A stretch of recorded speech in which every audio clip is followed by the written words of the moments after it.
डार साहब को मैं मुबारकबाद देना चाहता हूं, जिन्होंने ख्वाजा आसिफ को ये बताया है कि शर्म क्या होती है, हया क्या होती है, शर्म क्या होती है, हया क्या होती है, शर्म क्या होती है, हया क्या होती है।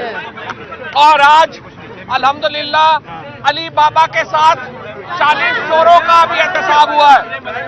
ये जो हंगामा बाहर रखते हैं, ये सिर्फ एक मकसद के लिए बाहर रखते हैं ताकि इनको कमीशन के पैसे वहां पर ट्रांसफर हो सके।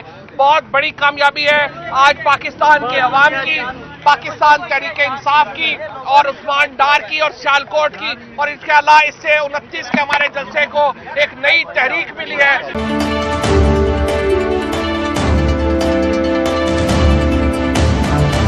तेज न्यूज खबर